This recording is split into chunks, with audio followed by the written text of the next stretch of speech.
What's good, y'all boys? Welcome back to Switch Talks. It's Matt here, and today we're going to be doing the 2021 NBA mock drafts. The draft is tomorrow, so I'm going to get you guys prepared for what to expect in this coming draft.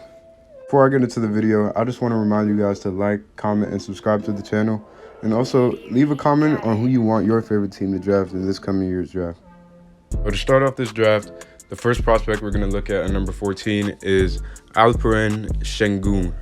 Yes, that's how you pronounce it, Sengun. I looked it up. So at 14, I truly believe that the Warriors are going to trade this pick, but just for the sake of the mock, we're going to go along with it as if they had this pick. So I think Sengun would really be a good pick for them because he's kind of in that Sabonis mold where he has a little bit of playmaking, but he's also a very good ball handler and he could move down the floor well. But he's going to have to fill out his frame a little bit as Sabonis did. As Sabonis' first years, and when he was on the Thunder, he was a little bit skinnier and he wasn't as impactful. And then as time went on, he started getting bigger and he was able to bully defenders like he is now. So I think if Sengun puts on some weight, he can shoot the ball a little bit. He's very athletic for his size.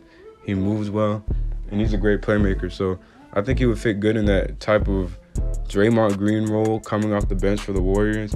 And, just putting him in that winning situation would be great for him, and he can learn from that team and hopefully develop into a good starter. Now, at number 13, we have the Indiana Pacers. And the Indiana Pacers are kind of a weird situation because we don't know what's going to happen with Sabonis and Malcolm Brogdon this offseason, along with Miles Turner. So we're not sure what direction they kind of want to go in. But all signs are pointing to Malcolm Brogdon being dealt this offseason. So I think that they can pick up Davion Mitchell and maybe have him, slide into that starting role. I don't know if Aaron Holiday is going to stay, or maybe he could come off the bench. It's also hard for a point guard to just come in and start right away in the NBA, especially Davion Mitchell, who, sorry about that if you hear the lightning, who isn't really too much of a scoring guard, but mainly a defensive guy. But, he has decent upside, even though he's already 22. If he comes into the Pacers, they're a team that likes to keep it, mediocre, so he can come in and have an impact off the bench right away for them. All right, and for our next pick, we have the San Antonio Spurs at 12. Now, I think the San Antonio Spurs should select Josh Giddey with this 12th pick because I think he's honestly the definition of a Spurs type of player. He's very fundamentally sound. He's coming out of the NBL,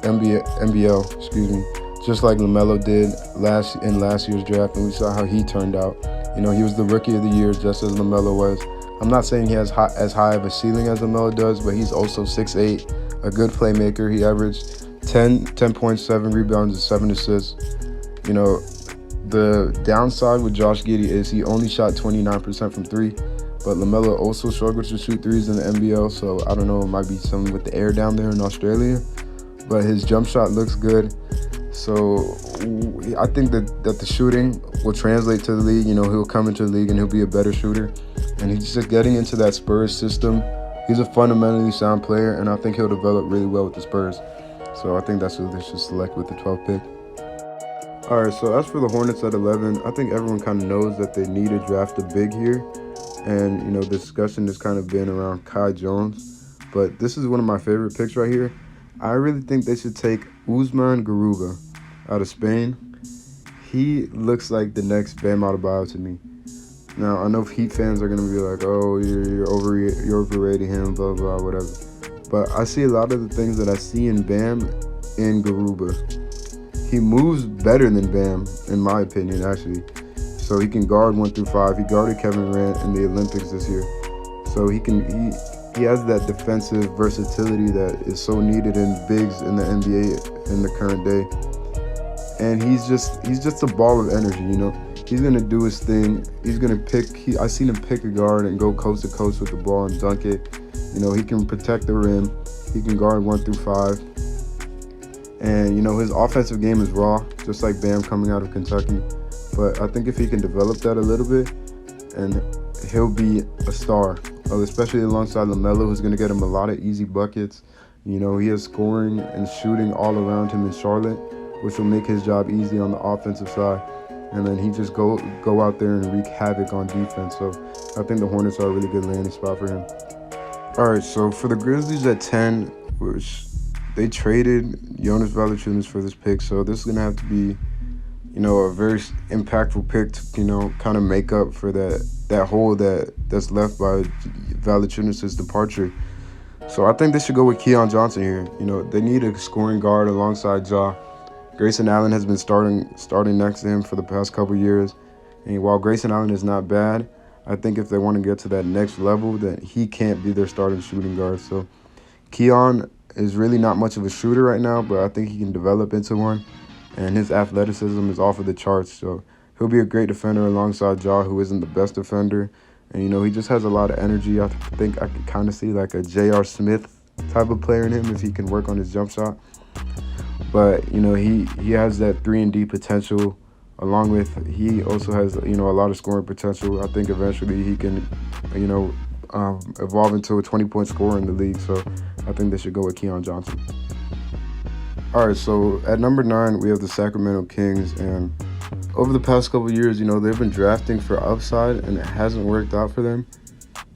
But I honestly don't know what other option they have, because they don't have anything besides Tyrese Halliburton.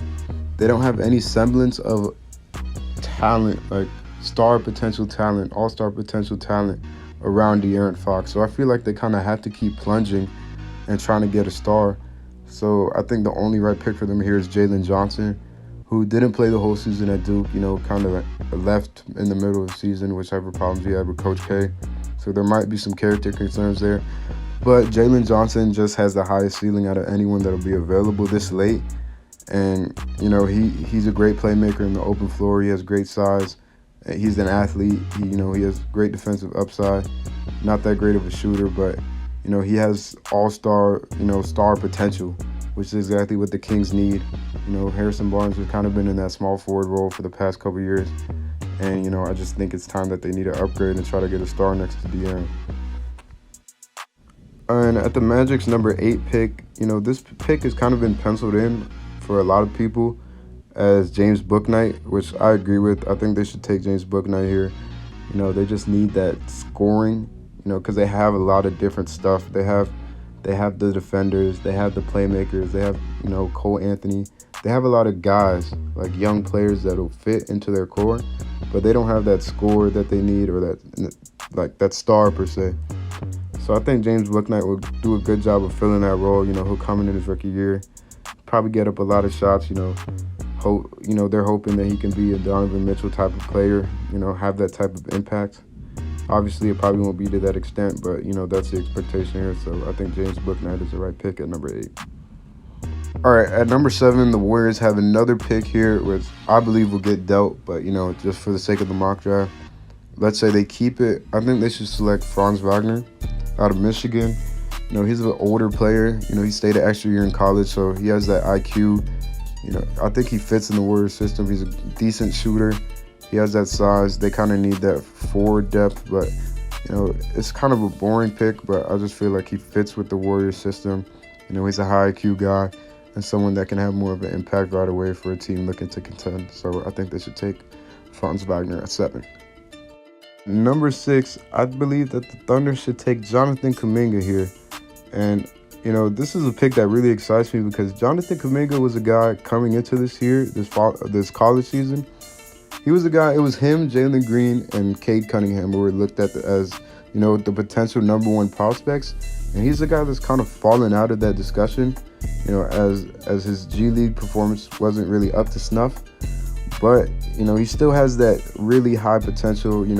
Obviously, with the guys that are coming out that are more defensive type of guys, we're looking at a Kawhi ceiling, a Jaylen Brown ceiling. That's going to be the discussion surrounding all of them. But, I think he can really get there. He's extremely athletic, and him and Lou Dort on that wing is going to be scary defensively. I think OKC has a lot of scoring potential already with Shea. Moses Brown looks very good, and they obviously have Poku. So I think they're good in that scoring department. And, you could just throw Jonathan Kuminga out there, and he'll just be wreak havoc on the defensive end. And, just go out there and can just make mistakes in his rookie year, and he'll learn, and he'll develop well alongside that team. And at number 5, I have the Orlando Magic selecting Scottie Barnes. I know this is kind of like a curveball, as Scottie might be projected to go a little bit earlier or a little bit later. But I think that the Magic are a perfect landing spot for Scottie Barnes. Now I know that forward duo of Scottie Barnes and Jonathan Isaac might be a little bit challenged offensively, but on the defensive side, oh my goodness, that is going to be an extremely hard duo to score on. You know, they're both 6'9" plus. I believe Jonathan Isaac is 6'10", and they're both just so long. Pause. They're just so long, and they're gonna get in the passing lanes. They're gonna wreak havoc on the defensive end, and you know they have the scoring in Bouknight, which I believe they could get later. You know they have Cole Anthony. Hopefully Mo Bamba can get some minutes finally. But you know that duo of Barnes and Isaac would just be too much defense to pass up on. So I believe they have to take Scottie Barnes at number 5 here. All right, so as we get into our top 4 here, I think the Raptors will select Jalen Suggs. You know, just out of the fact that I don't see who else they kind of pick here at number 4. You know, Mobley and Green will be gone, most likely. So I think Suggs is just the only real pick for them. You know, I kind of see him as kind of a taller Kyle Lowry, you know, less shooting. But I don't know where Jalen Suggs' ceiling kind of is. He's the one draft prospect, you know, at the top of this draft where I'm not really sold on him. But, you know, the Raptors at 4, they'll get Jalen Suggs here, I believe. And the Cavs at number 3. Now, I know this is going to be very disappointing to everyone. I think they'll take Jalen Green. Now, I know everyone's looking forward to that, you know, Jalen Green, Kevin Porter Jr. backcourt. But I just believe that the Rockets will take Evan Mobley first, you know, and I'll kind of put these two into one. But I think the Rockets will end up taking Evan Mobley because, you know, I know there's that report that came out that Mobley's camp wasn't too fond of going to the Rockets. But I think besides that fact, you know, Mobley just has a higher ceiling than Jalen Green. Despite, you know, Jalen Green could be really good in this league. He obviously has superstar potential as well. But Mobley is he's the big, you know, and it's a safer pick. Not only is it a safer pick, he has a higher floor. A higher floor and a higher ceiling, both than Jalen Green. So I think that's just the correct pick there. You know, obviously could go either way. They might try to hit that home run with the Kevin Porter Jr. Jalen Green backcourt, but I just think that the Rockets will end up taking Mobley, and you know Jalen Green will be left with the Cavs as default. You know, they're looking to trade Colin Sexton, so the backcourt will likely end up being Garland and Green, which is not too bad for the Cavs as well. And then with the number 1 pick in the 2021 NBA draft, I believe that the Pistons will select Cade Cunningham. You know, there's obviously been talks that they'll go in a different direction. You know, that might look to trade the pick, but I think ultimately they'll just make the easy decision and just take Cade. You know, he's the best prospect in the draft, I think, by quite a bit. You know, as the Pistons can really mess anything up because, you know, they're the Pistons. But I believe that they'll just do the smart thing this year and just take Cade. So that was my 2021 NBA mock draft. Let me know what you guys agree and disagree with my draft. And, you know, just leave your thoughts down below in the comments. And don't forget to like and subscribe to the channel. Hope y'all guys have a good day. Peace.